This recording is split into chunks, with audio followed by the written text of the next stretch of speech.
Yeah, because that presidential election, Nigerians showed a lot of solidarity. Yeah. They showed a lot of empathy to the election, and you know that they really participated. That's what I'm trying to say. Yeah. Do we expect that level of participation or more in this election? I think we're going to expect more, because really, elections in this part of the world, in almost every third world countries,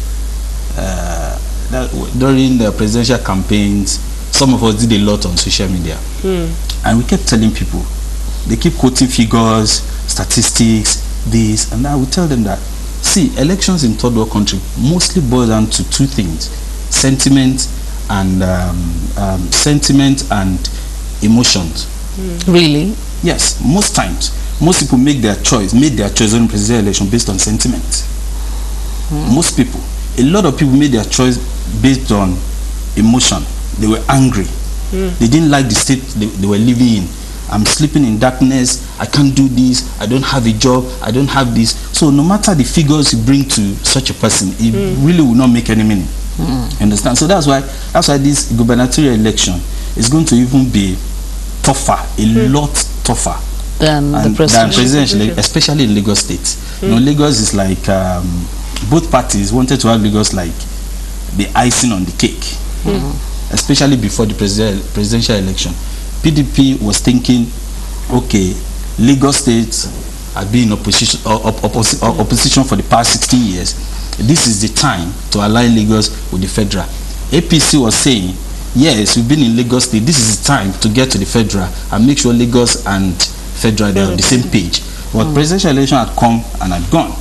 And now we're at the point where PDP is now like, okay, we've lost the presidential election. We must not lose Lagos. And APC is saying we've been in Lagos for the past 16 years. And now we're at the federal. This is not the time to lose Lagos. So it's not, yes, I think the percentage of, the turnout percentage during presidential was between 50 and 60% in Lagos. I hope I'm right. Yeah, but between 50 and 60%.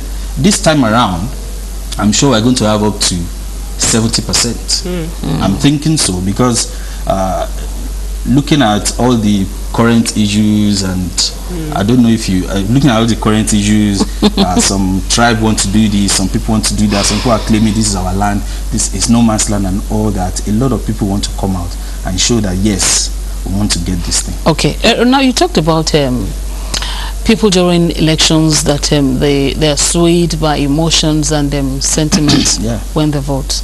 Now let's talk about manifestos here. It appears people have even forgotten the issue of manifestos now. People don't talk about manifestos in the past. When people are contesting, you want to listen critically and look at the manifestos to make up your mind if you believe in this person. But it appears it's a thing of the past now. We talk about personalities here. We talk about hate campaigns here. It's all about personalities. What's your view on this? Well, I wouldn't. You see, I'm happy for one thing. I'm a social commentator, but at the same time, I'm allowed to be partisan. So during the election, I supported APC. But I was telling people something. I said, after the election, I said, thank God PDP did not win the election. Why? The reason is this. PDP engaged in so much hate campaigns that if they had won the election, apart from the fact that yes, we are going to support them because that means they are still in power for the next 4 years. We are going to, but a lot of people will now come to see hate campaigns as the way to go. We've never. Why are you saying it's only PDP? Both parties. Okay. PDP is also alleging that APC also did a lot of hate campaign. Yet counter criticism from both parties. But the ones PDP were so much in our faces. A lot of media houses, a lot of front page ads on our newspapers, and those things were not really good for our democracy. If the party that engaged so much in hate campaigns had won, a lot of people, next election, you will see more hate campaigns. It will become like the norm. It will become a norm. People will think it's that's the way to do things. That's the way to do. When you do hate campaigns, you win elections. But I think now people will now begin to say that let's talk about issues.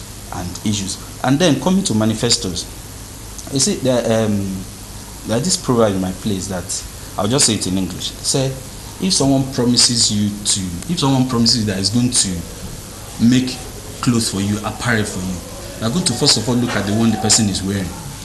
For you to believe or not. If he can do that, the person can make yours.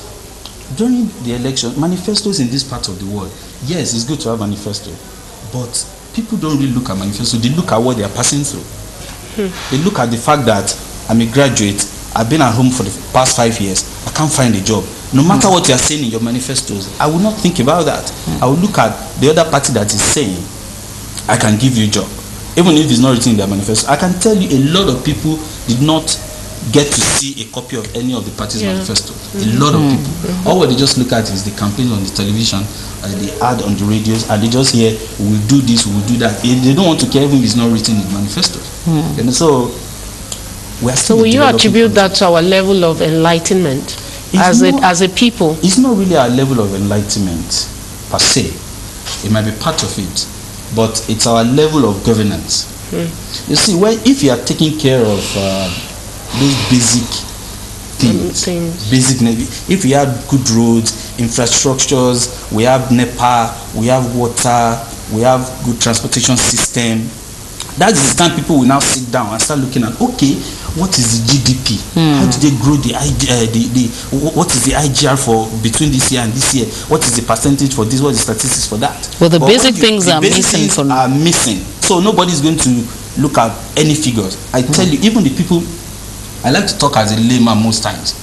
I said, I don't have to see the pages of newspapers to know that there is a motorable road to my house. Because I pass that road every day. So you don't have to come on TV and tell me I've done so 1,000 kilometers of road. I see them every day.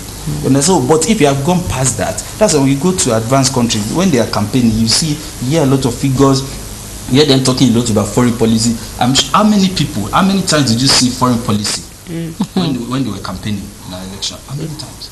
Because we're still battling with the basic things. With our local problems. You still have to send your kids to school first before you think about what is happening between Nigeria and Iran. You understand? So.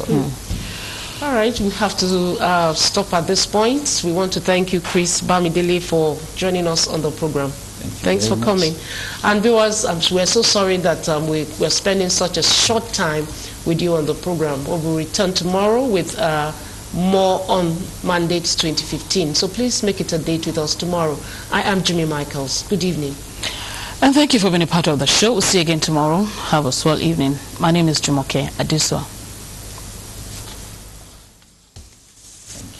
Thank you. Sorry. It was very...